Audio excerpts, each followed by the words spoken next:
스마트팜 아두이노를 활용한 기본적 5번째 수업 시간을 여러분들 시작하도록 하겠습니다. 아두이노를 통한 제어 기초 5번째 수업입니다. 자, 그동안엔 램프를 가지고 했었습니다. 램프를 가지고. 그쵸? 네, 껐다 켰다 했었는데, 우리가 이번에는, 자, 릴레이를 가지고, 그 다음에 뭐예요? 스위치나 이런 걸 통해서 했던 입력 신호가 아니라, 토양 수분 센서라는 게 있습니다. 토양 수분 센서. 이걸 통해 가지고, 어떠한 입력 조건에 따라서 이 릴레이가 작동되게끔 하는 부분입니다. 그래서, 예를 든다면, 이 토양 수분 센서를 통해 가지고 토양이 건조하다. 그럼 뭐예요? 물을 줘야 되겠죠. 이때 뭐예요? 그렇게 되면은 여기서 나오는 입력이 뭐예요? 건조하면은 뭐예요? 이 펌프를 가동해서 물을 주어라 라고 하는 명령을 내리면 되는 겁니다. 이 토양 수분 센서라는 건 이제 시중에서 여러분들 쉽게 구하실 수가 있고, 자, 이런 걸 통해 가지고 입력이 들어가면 프로그램이 판단해서 신호를 내보내게 됩니다. 이때 여러분들 릴레이도 기본적으로 작동하기 위해서는 5V의 신호, 5V의 전원을 공급을 해줘야 기본적으로 이 릴레이가 작동한다는 걸 잊으시면 안 됩니다. 잊으시면 안 되고, 이때 어떤 신호를 내보내주는 이 신호, 우리 포트, 디지털 포트에서 나가는 이 신호를 연결을 직접 해주셔야 됩니다.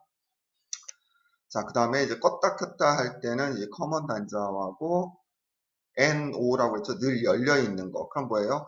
평상시에는 꺼져 있다라는 거죠. 어떤 신호를 받아야지만이 얘가 딱 작동을 해서 이 두 개를 연결시켜주는 스위치 역할을 하는 릴레이 제가 말씀드렸습니다. 자, 그래서 전원을 통해서 한 선은 모터의 한 선과 연결을 하고 펌프에, 그 다음에 또 다른 한 선은 직접 전원하고 연결하고, 여기서 남은 선 하나는 직접 릴레이에 연결하면 전기가 이렇게 흐르게 연결이 됩니다. 자, 그래서 이렇게 한번 좀 디테일하게 한번 보시면 구조도는 다음과 같습니다. 어떤 우리가 양액이나 물을 이제 공급해 주게 되는 이 커다란 탱크가 있겠죠. 양액 탱크나 이런 탱크가 있고 여기에 펌프가 직접 연결됩니다. 그래서 이 펌프는 어떻게 돼요? 쭉 해서 이 펌프랑 물탱크랑 연결이 되겠죠. 이제 파이프나 뭐 이런 걸 통해서. 그래서 어떤 이 펌프가 작동하면 어때요? 이 물을 쭉 해가지고 호스나 파이프를 통해서 어때요? 우리가 점적 관수를 할 수 있도록 이렇게 뭐예요? 이런 파이프나 땅에 묻어져 있는 파이프나 점적 관수를 할 수 있는 어떤 그 장치들에 연결되어 있어요. 점적 관수란 거도 물이 이렇게 조금씩 이렇게 흘러나오게끔 되어 있는 그 노즐을 가진 그 선을 우리가 점적 관수라고 얘기를 합니다. 자, 그래서 쉽게 얘기하면 결국 물은 양에게 있는 거를 어떻게 돼요? 땅에다가 이제 공급을 해주는 거예요. 흙에다가. 자, 그리고 이 토양이 결국은 뭐예요? 언제 우리가 물을 줘야 되겠습니까? 물이 없어야지, 땅에 흙이 물이 없어야지 주는 거죠. 이때 물을 줄 때 땅에 흙에 물이 얼마나 필요한지, 이제 건조한지를 알아보는 게 이 뭐예요? 우리가 수분 센서입니다. 이 토양 안에 수분이 얼마만큼 들어있는지를 측정해내는 센서가 있습니다. 이 센서가 쭉 해서 뭐예요? 아두이노에 입력이 되겠죠? 그 다음에 뭐예요? 이 아두이노를 통해서 어떻게 되겠어요? 이 릴레이를 제어해서 이 펌프를 제어를 하겠죠? 그 다음에 또 하나는 뭐냐면, 이 아두이노가 작동하기 위해서는 이 아두이노는 프로그램, 여러분들 노트북에다 연결해서 하는 이 프로그램이 다 끝나고 나면 매번 여러분들의 컴퓨터나 노트북에 연결해서 쓰실 수 없기 때문에 별도의 전기를 이 아두이노에도 공급을 해주셔야 되는데 이때 아두이노는 몇 볼트까지 전기를 공급받을 수 있냐면 12볼트까지 공급받을 수 있습니다. 그래서 여러분 220볼트에서 나오는 이 교류를 변압장치를 통해서 12볼트로 만들어주는 변압장치를 하나 장치를 해 주셔야지만이 그런 다음에 요거를 아두이노랑 연결해 이 아두이노가 작동하게 됩니다. 점적 관수라는 건 이렇게 생겨 있습니다. 그래서 물을 이렇게 조금씩 흐를 수 있게끔 해주는 장치입니다. 자, 구조도 잘 이해하시고 쓰시면 됩니다. 그래서 요런 여러분들 컨트롤 박스 이런 거 플라스틱으로 되어 있거나 쇠로 되어 있거나 이런 것들은 시중에서 다 쉽게 구할 수 있습니다. 자, 이런 것들도 다 시중에서 인터넷 쇼핑몰을 통해서 다 구하실 수 있는 겁니다. 자, 그럼 컨트롤 박스를 한번 자세하게 보시면은 어때요? 우리가 그 아두이노를 쓰기 위해서 아두이노가 우리가 노트북이랑 아니면은 컴퓨터랑 연결이 해제되면 전원을 공급해 줄 수 있는 방법이 없죠. 그렇기 때문에요. 12V의 전기를 공급을 해줘야 이 아두이노가 작동을 합니다. 12V가 최대입니다. 그 이외에 9V도 상관없어요. 그 밑에 있는 12V 미만에 있는 전기를 그리고 공급을 해줘야 됩니다. 그래서 우리 보통 220V 교류를 직류로 바꿔주는 것 중에 정해진 볼트로 만들어주는 걸 우리가 이제 파워 서플라이라고 합니다. 전원 공급 장치. 뭐 SMPS라고도 얘기합니다. 그래서 여러분들 인터넷 쇼핑몰에 이제 보시면은 SMPS라고 검색하시고 거기에 SMPS가 몇 볼트로 출력해 줄지 12V짜리도 있고 9V짜리도 있고 또 24V짜리도 있습니다. 자, 이거를 딱 얘랑 뭐예요? 전원 코드랑 연결시키면 얘는 항상 뭐예요? 12V나 내가 산 거에 따라서 12V나 뭐 9V나 24V를 내보내는데 저는 24V짜리를 썼어요. 그 이유는 뭐냐면 이 컨트롤 박스를 구성하실 때 나중에 뭐예요? 하우스 개폐기를 제어하셔야 되는데 하우스 개폐기를 제어하는 모터들이 대부분 다 24V짜리입니다. 그렇기 때문에 여기에 또 다른 뭐 파워 서플라이를 또 하나 구입하기에는 좀 그렇죠. 이거 하나로 다 써야 되니까 우리가 어때요? 파워 서플라이를 24V짜리 DC 24V짜리를 사시고 거기에 뭐예요? 전원을 다운 시켜주는 강압 장치라는 DC 컨버터가 있습니다. 이걸 통해서 뭐예요? 24V를 12V로 낮춰주는 또 우리 강압 이 모듈이 있습니다. 이것도 뭐 쉽게 아주 저렴하게 구입하실 수 있는 건데 요거를 딱 연결을 하셔가지고 뭐예요? 24V를 어떻게 돼요? 12V로 다운 시켜주는 거를 구입을 하시면 어때요? 얘는 24V짜리가 항상 나오지만 요걸 통해서 아두이노에는 12V가 공급이 됩니다. 또한 자 그렇게 해서 릴레이를 하겠죠. 그 다음에 또 여러분들 구성회로 컨트롤 박스를 구성을 하실 때 뭐냐면 매번 직접 여러분들이 모터나 아니면 여러분들 펌프나 이런 거를 뭐요 붙였다 여기다가 뭐 선을 연결했다 띄었다 하기엔 되게 불편하잖아. 그리고 릴레이도 풀렀다 하기에도 이 릴레이는 또 고정되고 선을 연결하기는 저기 하니까 이때 이거를 대신해 주는 거를 우리는 이제 터미널 블럭이라고 합니다. 보통 인터넷에 검색하시면 터미널 블럭이라고 나오고 이것도 굉장히 많은 사이즈나 아니면 여기다가 연결하실 수 있는 수에 따라서 굉장히 다양하게 나오고 있으니까 다양하게 나오고 있으니까 여러분들이 구입을 원하는 대로 쓰시면 됩니다. 자, 그래서 어때요? 만약에 우리가 220V짜리 만약에 펌프를 가동을 시키려면 어때요? 여기서 들어왔던 220V에서 하나에서는 딱 해서 릴레이에 연결시키겠죠. 또 하나에서는 쭉 해가지고 여기다 해놓으면 자 릴레이에 통해가지고 그러면 뭐예요? 어때요? 여기다가 펌프에 두 선을 연결을 합니다. 그래서 이 터미널 블럭의 역할은 뭐냐면 여기에 있는 전기를 이렇게 연결시켜 주는 거예요. 여기다 연결하고 여기다 선을 연결하면 여기 두 개가 연결되어 있다는 뜻입니다. 그러니까 다음부터는 이것만 우리가 띄었다 붙였다가 하면 되겠죠. 이 선을. 자, 그러니까 어때요? 전기가 한번 흘러가는 걸 볼게요. 만약에 릴레이가 만약에 붙어 있다. 만약에 어떤 신호를 딱 주면 얘가 두 개가 딱딱 붙겠죠. 그렇게 되면 이렇게 해서 회로가 이렇게 해서 전기가 이렇게 해서 이렇게 공급이 됩니다. 그러니까 여기다가 펌프만 연결시켜주면 신호에 따라서 이 펌프가 작동되거나 작동되지 않거나 합니다. 그리고 여러분들 우리가 굉장히 앞으로 쓰려면 릴레이가 이 아두이노를 쓰시게 되면 가장 큰 장점이 뭐냐면 릴레이가 이렇게 하나짜리만 있는 게 아니라 4개짜리 우리 그래서 하나하나를 우리는 채널이라고 부르는데 이 릴레이가 4채널, 2채널 이것처럼 커다랗게 있는 16채널짜리도 있습니다. 그러니까 뭐예요? 이 아두이노를 통해서 굉장히 많이 제어할 수 있는 장치들을 많이 붙일 수가 있는 겁니다. 내가 필요한 용도에 따라서 이 릴레이 채널 내가 몇 개를 제어할 건가는 여러분들이 그 용도에 맞게끔 이 릴레이를 구입을 하시면 됩니다. 원리는 다 똑같습니다.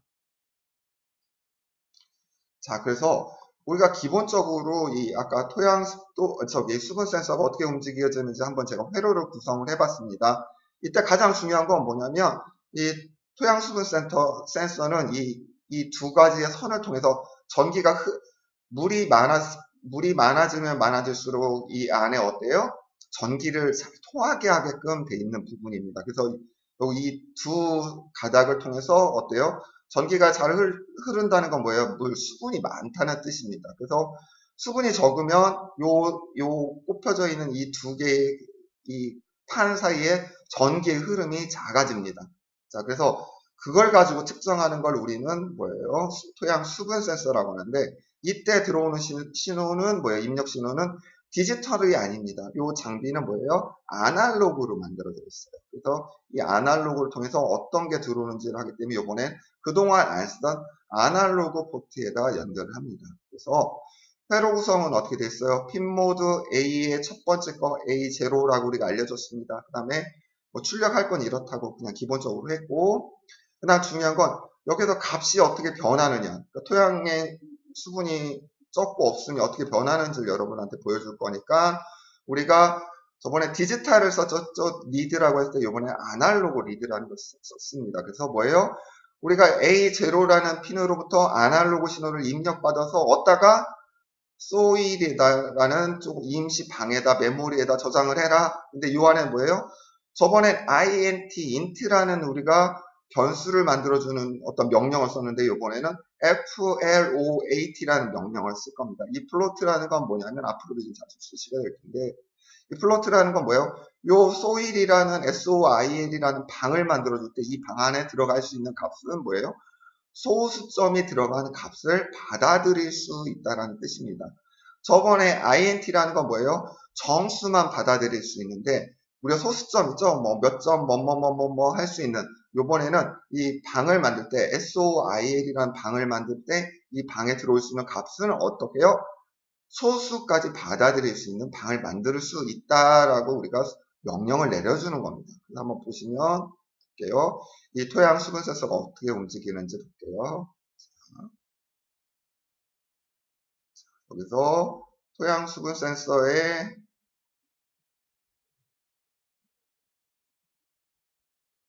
물이 적습니다. 그럼 물이 적을 때는 어때요? 물이 적게 되면은 값이 1쪽에 가까워집니다. 그러다가 물이 많아지면 많아질수록 어때요? 이 숫자가 커지죠? 이 숫자가 커집니다. 그래서 아마 850, 870 요때가 아마 최대의 값으로 알고 있습니다. 그러니까 어때요? 여러분들이 토양 수분 센서를 통해서 읽어드리는 값이 어때요? 1에 가까워지면 뭐예요? 땅이 건조하다. 그 다음에 870에 가까워지면 어때요? 아, 물이 많다라는 것을 여러분들이 판별하실 수 있는 겁니다.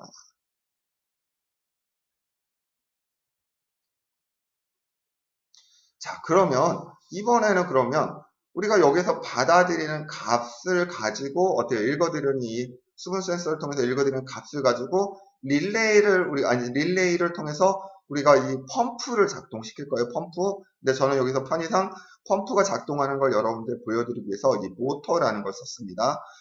그래서 serial begin이라는 걸 썼는데 이건 뭐예요? 우리가 아두이노랑 컴퓨터랑 통신할 때 쓰는 거죠. 근데 뭐 이 프로그램은 쓰진 않는데 우리가 기본적으로 이런 것들은 그냥 써주시면 앞으로 이제는 뭐 쓰시면서 우리가 어떤 걸 체크하실 때 편합니다. 그래서 핀 모드 A0라는 핀 여기 있죠. 우리가 토양 수분 센서를 받아들이는 걸 입력으로 받을 거다. 그다음 12번 포트는 뭐예요? 출력할 거다. 출력 뭐예요? 릴레이를 작동시킬 거죠. 그래서 자, 아날로그 리드 A0라는 핀으로부터 뭐예요? 신호를 입력받았습니다. 그래서 입력받은 값을 어디다 저장해요? SOIL이라는 이런 이름으로 정해진 방에다가 하는데 그 방에 기억될 수 있는 값이 뭐예요? FLOAT라고 하면 뭐예요? 소수점까지 들어갈 수 있는 방을 만들어줘라. 그 다음에 만들고 나서 뭐예요? A의 제로에서 읽어드린 값을 저장을 해라. 자, 그래서 if 저번에 했었죠. 조건문에서 뭐예요? SOIL이라는 거. 결국 아날로그 우리 수분 센서로부터 읽어드린 값이 뭐예요? 300 이하라고 그냥 저 나름대로 그렇게 했습니다. 중간점을 해서 이것보다 낮아진다는 건 토양이 건조하다라고 좀 판단을 할 겁니다. 여러분도 토양에 따라서 틀리게 해주셔야 돼요. 이 값은. 근데 저는 중간값인 이 정도 300 미만을 건조하다라고 봤어요. 그래서 300 미만의 이 값이 읽어드리는 값이 300 미만이면은 뭐예요? 이 펌프를 작동시켜서 뭐예요? 물을 더 주라라는 거죠. 언제까지? 이 300보다 300까지 갈 때까지 또 물을 주라라는 뜻입니다. 그래서 이때 뭐예요? 이 300보다 작아진다면 펌프를 통해서 물을 공급해 주라는 뜻입니다. 그래서 자, 디지털 라이트 12번 포트에 하이 그럼 하이를 딱 내보내면 릴레이가 이거 작동을 하겠죠. 그 다음에 디지털 라이트 한 다음에 여기는 12의 로우라는 게 기본적으로 들어가 있겠죠. 12의 로우. 그래서 여러분 보시면 자, 제가 조정을 해볼 겁니다. 자, 어때요? 지금 계속 건조한 상태죠? 왜요? 값이 300보다 작으니까. 지금 건조하니까 계속 이거 돌아가고 있어요. 300보다 작으니까 계속 돌아가죠? 그럼 물을 주고 있다라는 거예요. 그쵸? 밭에 여러분들 계속 물을 주고 있다라는 뜻입니다. 그래서 제가 이거 딱딱 조정을 해요. 자, 펌프를 통해서 계속 물을 주니까 어때요? 이 센서가 어떻게 돼요? 물이 이제 많아지겠죠? 물이 쭉 많아져요. 막 많아져도 값이 300 정도로 딱 넘어지면 어때요? 300보다 넘어지면 딱 그다음부터는 얘가 멈춥니다. 이 펌프가. 그쵸? 멈추겠죠? 왜요? 물을 계속 줬으니까 어떻게 돼요? 토양에 물이 많이 들어가서 센서가 어떻게 되겠어요? 센서가 값이 커지겠죠? 물이 많아지면 많아질수록 커지니까. 자, 그래서 물이 많이 커졌습니다. 그러다가 다시 물이 땅이 건조해집니다. 점차 땅이 건조해져요. 땅이 건조해지니까 어때요? 다시 또 이 펌프가 작동을 합니다. 펌프가 작동을 하죠. 펌프가 작동을 합니다. 계속 작동을 합니다. 이런 식으로 구성이 되는 것입니다. 그래서 여러분들 기본적으로 땅에 밭에 물을 주시거나 이런 것들은 이것만 가지고도 여러분들이 쉽게 구성을 해서 응용을 하실 수가 있습니다. 자, 다음 시간에 또 여러분들 계속 이어서 가도록 하겠습니다.